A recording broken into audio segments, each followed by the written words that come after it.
Szép napot mindenkinek! Pogácsás karosszéria emelést fogunk ma csinálni. A feladat a következő. 3 ponton van a plató felfogatva oldalanként, 4 ponton van a karosszéria felfogatva oldalanként, tehát itt, körülbelül itt és itt, itt és itt legelől. Már is megmutatom. Tehát ott egy, és ott leghátul van egy, és itt van még, nem tudom ennyire fog látszani, illetve bocsánat, de fúj a szél, 1, 2, 3, és a negyedik, az ez itt elől.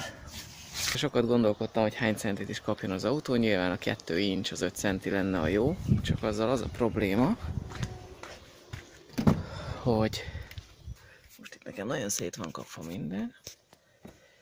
Itt az osztóműnél, amikor 4 lassút kapcsolsz, akkor annyira kijön ide az osztóműnek a karja, hogy bele fog érni a boxba. Úgyhogy azt találtam ki, hogy csak 1 incset emelek, tehát 2,5 centit, illetve hogyha már ezt le is mókoltam már róla, hogyha ezt leveszem, akkor, illetve ezeket a gyűrűket leveszem róla, ez annyival keskenyebb, mert széles ez a rezgéscsillapító rátét, hogy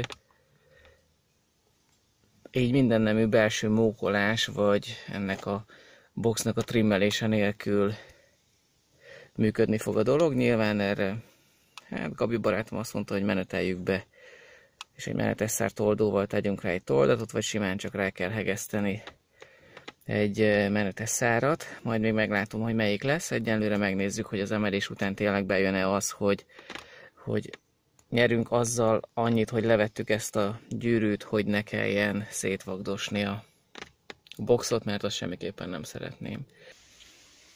Ezek itt a pogácsák. Kell olyan 4 darab a karosszéria alá, mint 10-es furat van, illetve hát, hogy egy 10-es csavar átmegy rajta.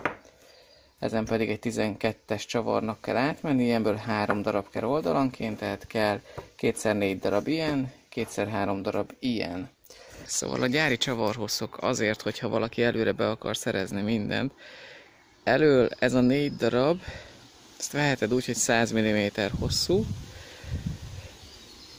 Azért így mondom, mert ez lefelé-kifelé fog állni a karosszériából, tehát 5 mm jobbra-balra nem számít. Gyárilag ezek 100 mm-esek, attól függően, hogy ki mennyi emelést akar beletenni, attól függően kell annyival növelni a csavarok hosszát. Hátul 50 mm-es csavarok vannak, itt már jobban kell vigyázni, mert aki majd csinálja, fogja érteni, hogy miért mondom, itt fejjel lefelé fogjátok betenni a csavarokat, mert másképp nem fog beférni. Tehát itt már a csavarhosszokra vigyázni kell, tehát nem szabad túlzott, sokkal hosszabb csavart venni, mint amennyi emelést akarsz tenni, tehát itt gyárilag 3 darab 50 hosszú csavar van. Ugye ezek 10-es csavarok itt elől, ahogy az előbb is mondtam a pogácsánál, ezek pedig 12-es csavarok. Na, csináljuk! Mielőtt elkezdődik az emelés, le kell lazítani ezt a csavart, hogy ez a könyök tudjon fordulni, illetve ezt a kullercsövet is, később visszaigazítsátok, bár 1 inchnél ez marad a helyén. És még egy fontos dolog, hogy itt a fékcső legyen kihúzva innen a lemez, hogy ez szabadon tudjon mozogni, mert már 1 inchnél is ez nagyon feszül, 5 cm-nél, tehát 2 inchnél pedig ez már mindenképpen ez lejjebb is kerül sokkal. Úgyhogy ezt ne felejtsétek el, kormánymű az bírja, úgyhogy azzal nem kell foglalkozni, azt hiszem más dolog nincs, csak ez a 2 cső és a 2 fékcső az első dobokban.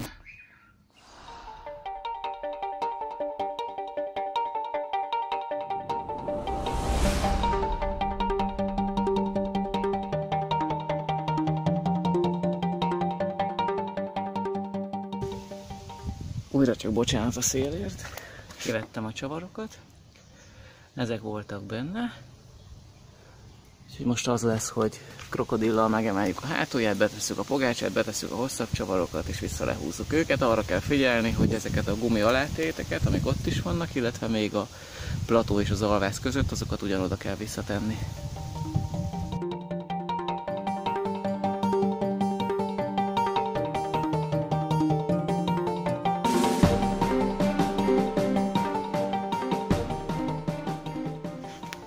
Na, bent van az első csavar. Így néz ki a történet. Még most ugye lazán.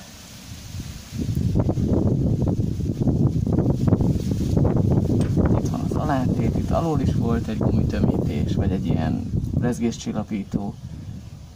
Itt az eredeti másik rezgéscsillapító, ez a pogácsa, amit én tettem be. És ahogy mondtam nektek, mivel itt kevés hely van, itt a csavart lentről felfelé kell tenni, mert másképp nem tudod beforgatni. Fentre önzáró anya. Tehát 10-9-es csavar. Ugyanígy megcsináljuk a többit. Most vissza leengedem. Ott volt, még mielőtt valaki megkérdezné, úgy nyúlkáltam itt közé, hogy oda volt betéve egy deszka, hogy ne tudjon összeesni. Hogyha bármi baj van. Szóval második, harmadik csavar.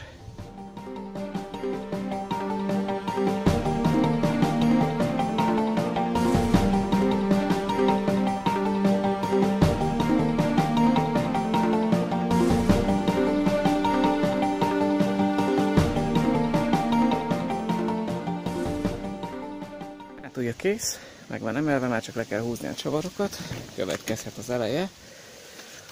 Ki kell venni ezt a 3 csavart, le kell venni ezt a küszöbvédőt, fel kell hajtani a kárpitot, itt lesznek a csavarok alatta, ki kell lazítani, illetve erről a sárvédőnél azt már mutattam, azt a csavart.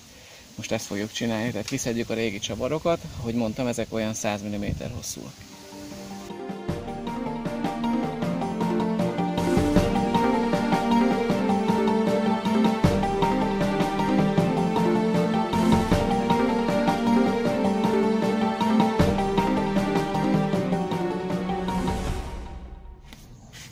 Na, ez itt a legelső csavar, tehát ami a lökhárító mögött van.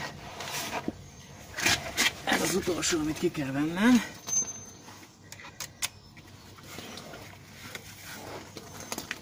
Na nézd!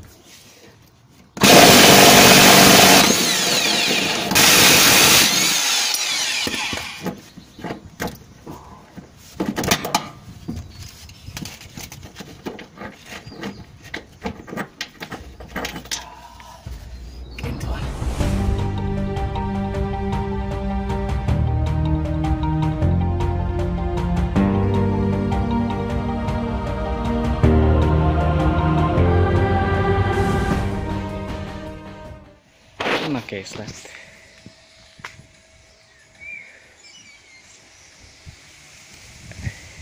Így fest.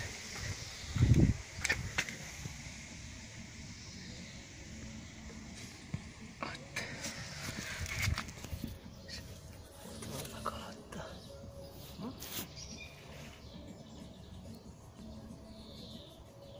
Végig.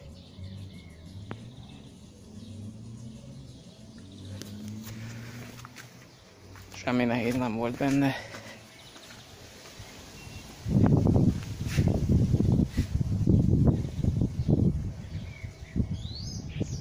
Most megnézzük, hogy a váltókar, illetve az osztóműkar pozíciója hogyan változott.